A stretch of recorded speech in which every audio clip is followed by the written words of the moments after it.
Good morning. Let me ask you a question. Are you satisfied with your current school year calendar? I wasn't, which is why I decided to explore the possibilities. My name is Cami Areth, and I am with Western Governors University. I want to thank you for taking the time to preview my video. This morning I will explain my thesis statement, which is, the benefits of a year-round school schedule outweigh the negatives in elementary students. The first main point I will cover is children's learning retention, including summer learning loss, the extended school year, and summer school. The second point will be opposing views and their opinions. I will conclude and follow with two audience questions. First of all, summer learning loss is a theory that claims that students forget a considerable amount of learned material over the traditional 3 months of summer vacation. Studies show that on average 1 month of instruction was lost over the 3 months of standard summer break. Math and spelling were the most largely forgotten subjects children were tested on. This may be partially due to the ease with which parents ascertain their children's growth in other topics such as reading. In other words, even parents with a rudimentary education can tell if their children are reading better, but they may have a harder time telling with math or spelling. Next, summer school is a noteworthy option too. There is a concern that long summer vacations break up a rhythm of learning and that there will be an increase in the time it will take to review the previous year's material.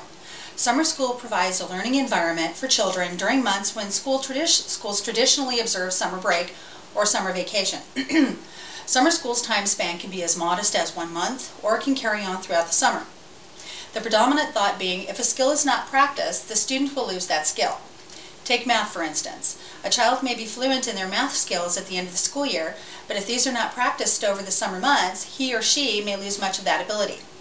Next, the extended school year is often thought of in connection with children who have some kind of disability, such as ADD or ADHD. An extended school year can provide these kids with the assistance that they'll need during the summer months. Furthermore, an extended school year is helpful for special needs children who may fall behind in their studies due to an inability to stay on task or stay focused. There are many variables that need to be considered.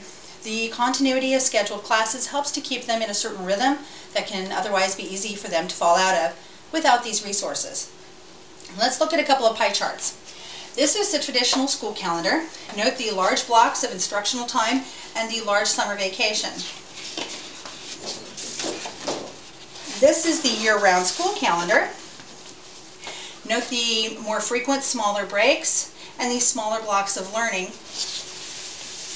If you compare the two of them, here's the traditional calendar, here's the year-round calendar.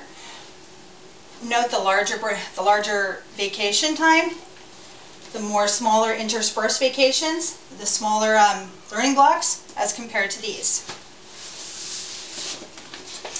In my opinion, this represents a more balanced calendar. Then again, an extended school year calendar may have very little to do with whether or not a child is disabled, and a year-round school may have a continuation of regular classes just as its predominant agenda. Lastly, the opposing views are important to consider. Some parents are vehemently opposed to having their children in a year-round school. They are concerned that an alternative calendar will not allow children ample time for free play and to just be kids. Research states that a certain amount of playtime is necessary for emotional growth in young children. Parents are concerned that they won't have enough time to spend with their children in family activities. Many look forward to using the summer months to implement their own agenda or curricula. Other concerns include scheduling issues and questions related to childcare. For instance, if older students who reside in the home are on a traditional schedule, how will that affect their ability to care for the younger siblings who are attending a year-round school? Parents can also resent what is perceived as a loss of choice and control over their children's lifestyle or schedule. The opposing views researched are subjective in nature and do not directly relate to the educational value intrinsic to the modified schedule. In conclusion, evidence can be found to either support or negate my thesis statement. It ultimately depends on the parent's ability to understand their child's and their family's particular needs and carefully weigh the choices in different school calendars that are available.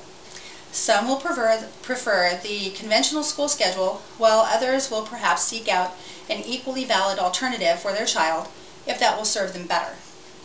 May I have your questions? My first question is, how important is it for children to get more frequent breaks? Let's say approximately 2 weeks of vacation for 9 weeks of instruction. I think very important. The children are better at retaining what they are learning. There is less student and teacher burnout. The learning and teaching schedules feel less strenuous. It is important to feel that joy and fun of learning. I believe they will have more of that joy with school with that year-round school schedule. And my second question would be, how do these frequent breaks impact the parents or guardians?